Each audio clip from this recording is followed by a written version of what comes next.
Howdy! The fall 2020 semester is certainly a unique one in many ways. Along with submitting assessment plans for the 2021 cycle, our support units are also working on finalizing their 1920 assessment reports. As always, we in the Office of Institutional Effectiveness and Evaluation are here to provide information and resources that will help clarify the requirements and documentation process for annual assessment. In this video, I will be covering the 1920 report specifically. There are links to resources included throughout this slideshow. A copy of the slide deck with these clickable links can be downloaded from assessment.tamu.edu. As a refresher, the assessment report is distinguished from the assessment plan. Whereas the plan includes the objectives, measures, and targets that will be the focus of the upcoming assessment cycle, the report is a look back at the previous assessment cycle, or the cycle that you're currently finishing up. In this case, the report includes the findings and data-informed actions from the 1920 cycle.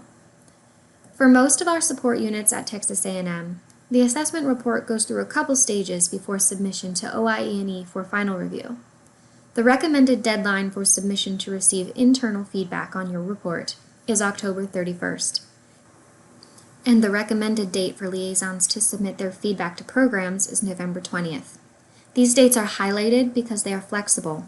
However, unless your college or campus liaison states otherwise, please adhere to these dates as closely as possible to avoid falling behind in the workflow. The final 1920 report deadline for all support units is December 18th. For units that do not go through the internal feedback process, this is the first and only deadline for the report. December 18th is a hard deadline, meaning that plans not submitted by this date will automatically be pushed to OIE&E for final review. During the first week of November, you will receive a notification that an additional form has been assigned to your action items in APHIS, the Assessment Reflections and Closing the Loop form. This form does not go through the internal feedback process. That is, when you submit this form by the deadline, December 18th, it automatically goes to OIE&E for final review. OIE&E is excited to announce the launch of a brand new website where you will find a comprehensive repository of assessment and APHIS-related resources. This PowerPoint slideshow with clickable links is available for download on our website. Go to assessment.tamu.edu, hover over University in the navigation bar, and click on the Administrative and Student Support Unit Assessment menu item. All other resources are found on this page as well, including the Support Unit Assessment Guidelines manuals. Remember to use the 1920 version of this manual as you work on your assessment reports this fall. The manual was updated during the spring 2020 semester, so please ensure you are working from the latest version. Also pay attention to the FAQs in each section of the manual, as they provide very helpful tips and strategies for ensuring your report meets all university and SAC-COC requirements. Finally, if your unit's planned assessment strategy was disrupted during the spring 2020 semester, and if you are not sure how to capture assessment information due to this, please check out the resource entitled Helpful Tips and Strategies, which will be discussed further on the next slide. If the swift transition to remote delivery of services in the spring 2020 semester significantly affected your data collection plans, you might find yourself in a situation where you are not quite sure what to report for the 1920 cycle. Review the Helpful Tips and Strategies resource if this scenario applies to you. You are actually able to retroactively revise your 1920 assessment plan. If you were not able to collect data for a planned outcome or objective, was any data collected that might apply to other objectives for the unit? It is acceptable to add a brand new outcome to the plan, assuming that the outcome is one deemed important and relevant to the unit. Perhaps your unit collected data specific to its operations during the pandemic. For example, perhaps customers and stakeholders were asked whether they felt their needs were met by the unit during this time. If you were able to collect assessment data during the fall 2019 semester, it's okay to just report that data. Simplify the plan by unchecking outcomes or objectives that were not ultimately assessed. Next, I will go through some specific information and considerations for each section of the report you'll be submitting. The first section of the report is the findings. You will see a separate findings text box for each measure included in your plan. If your unit is categorized as an academic or student support unit, one that directly supports faculty and/or students, remember to disaggregate your results where possible.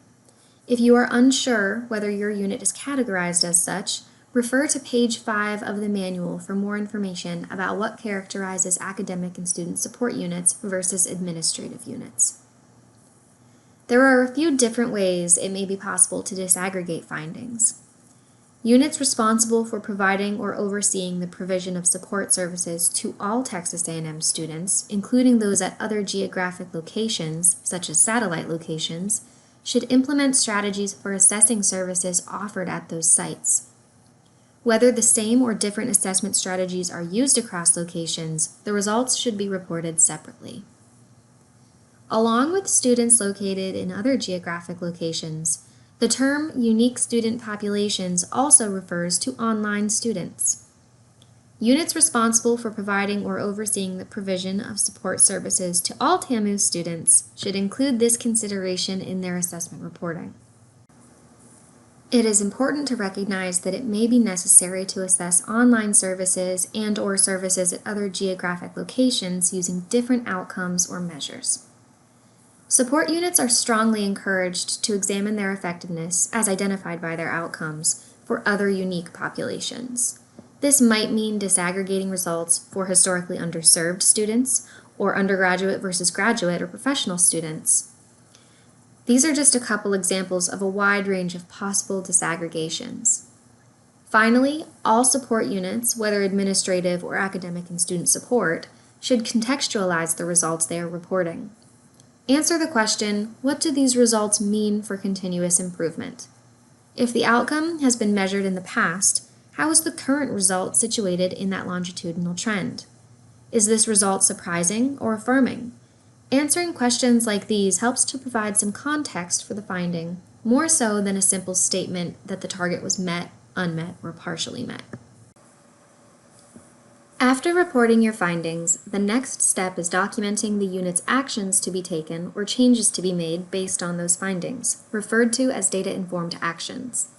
Data-informed actions are what assessment is all about, seeking improvement of our services for stakeholders and enhancing our administrative processes. In APHIS, under each finding, there is a place to enter a related data-informed action. As a reminder, units are required to submit at least one action that meets the 4 established criteria of a strong data-informed action, even if all targets in the plan are met. These criteria are listed in the manual, so be sure to review that information.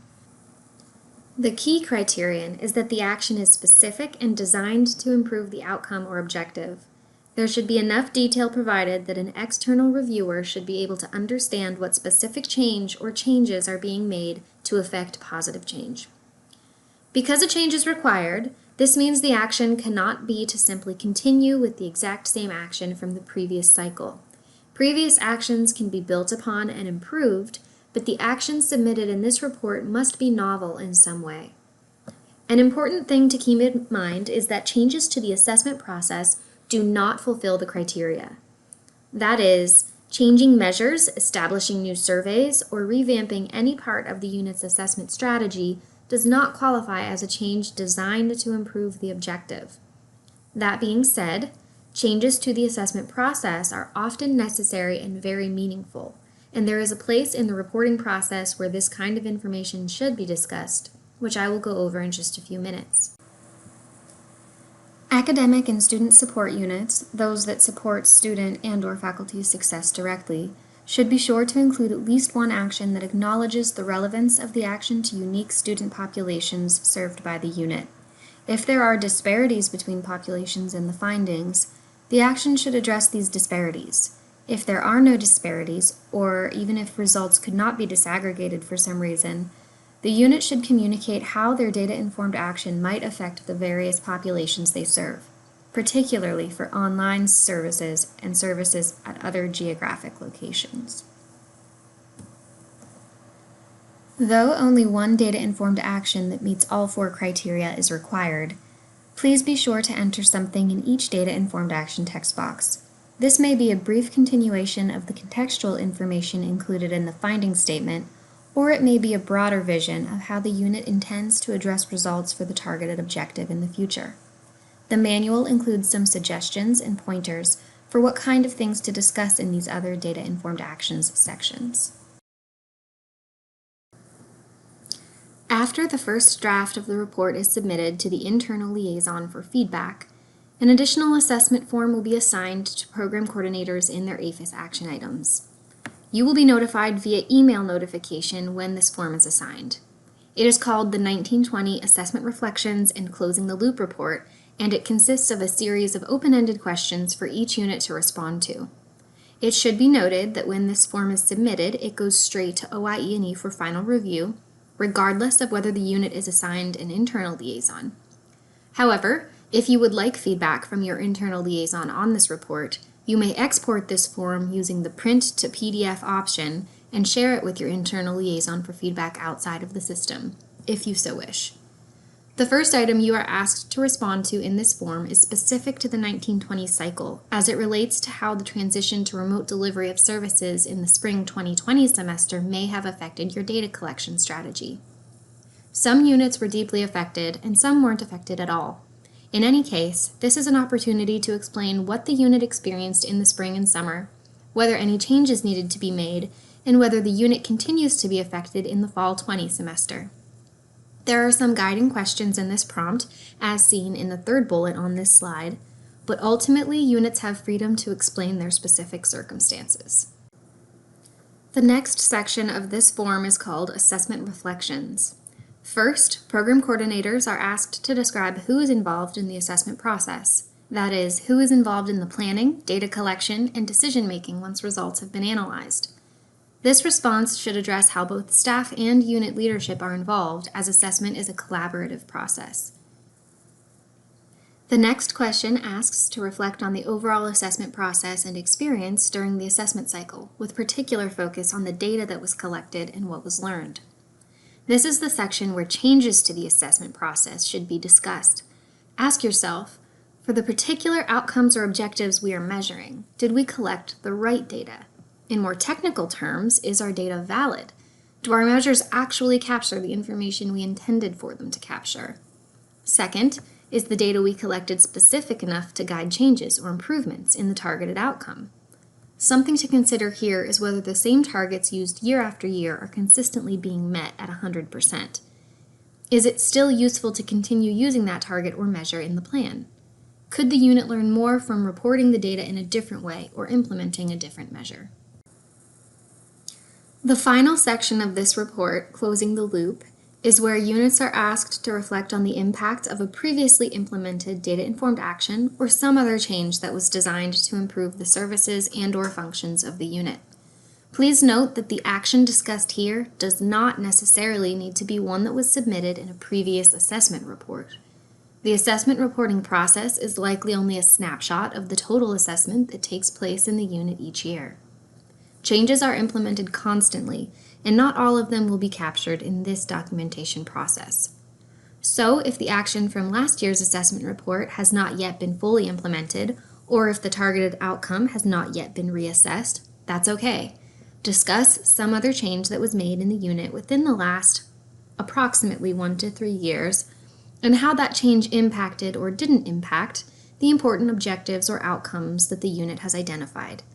Regardless of whether you are closing the loop using an action that was previously documented in APHIS or not, please be sure to provide all of the necessary information.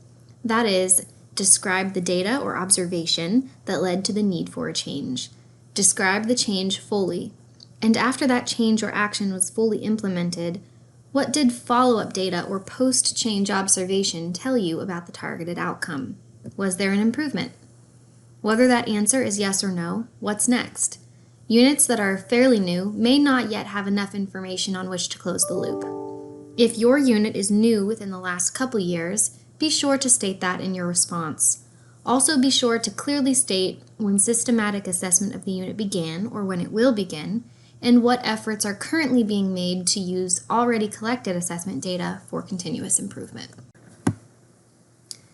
This slide shows the full 1920 workflow and submission schedule for support units that utilize the internal feedback loop with internal liaisons. A PDF of this workflow is available at assessment.timu.edu on the Support Unit Assessment resource page. The steps shown in the yellow highlighted areas show the deadlines for the 1920 assessment report and the 1920 assessment reflections and closing the loop form. This slide shows the same information, but for units that do not utilize the internal feedback loop. Note that the deadline is the same for 1920 assessment reports and the 1920 assessment reflections and closing the loop forms, December 18th. A PDF of this workflow is also available on the OIE&E website. Thank you for all your patience and understanding as we navigate this extraordinarily unique and busy fall semester. Please know that we are here to help in any way we can. We encourage you to contact us or your internal assessment liaison with any questions. You may reach us at assessment@tamu.edu.